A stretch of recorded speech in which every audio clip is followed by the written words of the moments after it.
ரீசெண்டாக சென்னையில் இருக்கிற ஸ்ரீ பரணி ஸ்டோர் அப்படிங்கிற ஷாப்புக்கு போயிருந்தேன். இந்த ஷாப்பில் நான் வாங்கின கிச்சன் ப்ராடக்ட்ஸ் பற்றி இந்த வீடியோவில் உங்களுக்கு நான் ஷேர் பண்ணுறேன். ரொம்ப நாளாக என்னென்னா ஃப்ரிட்ஜில் ஸ்டோர் பண்ணுறதுக்காக ஸ்டெயின்லெஸ் ஸ்டீலில் டிஃபன் பாக்ஸ் தேடிட்டு இருந்தேன். இந்த மாதிரி ஹோல்ஸ் உள்ள பாக்ஸ் நம்ம யூஸ் பண்ணி நம்ம வெஜிடபிள்ஸ் நம்ம ஸ்டோர் பண்ணலாம். பிளாஸ்டிக் கண்டெய்னர் எதுக்கு வாங்கினேன் அப்படின்னா, நம்ம டேபிள் ஸ்பூன் அதுக்கப்புறம் டீஸ்பூன் இதெல்லாம் என்னென்னா நம்ம போட்டு வைக்கிறதுக்கு ஒரு ஆர்கனைஸ்டாக இருக்குமே அப்படிங்கிறதுக்காக நான் வாங்கினேன். எடுத்த ஒவ்வொரு பொருளுமே என்னென்னா ப்ரைஸுமே ரீசனபிளாக இருந்தது. எங்கள் வீட்டில் ஒரு பிளான்ட்டுக்கு என்னென்னா தொட்டி இல்லாமல் இருந்தது. அதனால் என்னென்னா ஒரு தொட்டி தேவைப்பட்டுச்சு. அப்போ அங்கே போகும்போது இந்த தொட்டி இருந்தது. அண்ட் விலையும் பாருங்கள் 50 ருபீஸு. பிளாஸ்டிக் குவாலிட்டியும் நல்லா இருந்தது.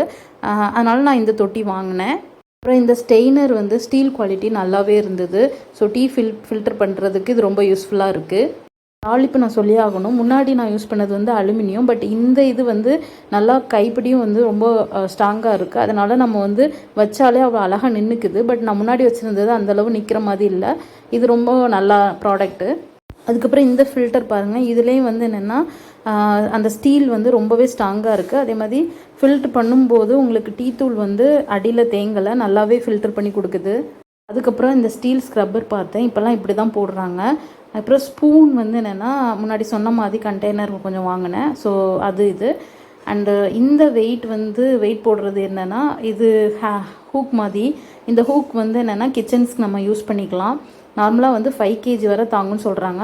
பட் நான் யூஸ் பண்ணி பார்க்கல. இது நார்மலாக நம்ம கரண்டி இந்த மாதிரி ஏதாவது நம்ம கிச்சனில் போடணுன்னா கூட போட்டுக்கலாம். இல்லை ஸ்க்ரப்பர் செட் ஏதாவது போடணும் அப்படின்னா கூட போட்டுக்கலாம். இவங்கக்கிட்ட வாங்குகிற பிளாஸ்டிக் எல்லாமே என்னென்னா குவாலிட்டியாக இருக்குது. கரண்டி பாருங்கள், ஷேப்பாகவும் இருக்குது. பட் விலையும் ரீசனபிளாக இருந்தது. இந்த மாதிரி பெருக்குமாரில் கட்டை வைக்கிறது தூத்துக்குடியில் இப்போ பார்த்துருக்கேன். அப்படி இல்லைன்னா உடன்குடி சைடு அந்த மாதிரி ஏரியாவில் நான் பார்த்துருக்கேன். பட் இங்கே என்னென்னா இவங்க கடையிலையும் அதே மாதிரி எங்கள் ஏரியாவில் ஒரு சில கடைகள்லையும் இப்போ பார்க்குறேன். இந்த வீடியோ பார்த்துட்டு நீங்களும் இந்த ஷாப்புக்கு போகணும்னு ஆசைப்பட்டீங்கன்னா டிஸ்கிரிப்ஷனில் லொக்கேஷன் இருக்குது. ஸோ அது மூலமாக இந்த ஷாப்புக்கு ஒன் டைம் விசிட் பண்ணி பாருங்கள். அங்கே நீங்கள் என்ன ப்ராடக்ட் பிடிச்சி வாங்கினீங்க அப்படிங்கிறத எங்களுக்கு கமெண்ட் பண்ணுங்கள். தேங்க்யூ ஆல் ஃபார் வாட்சிங்.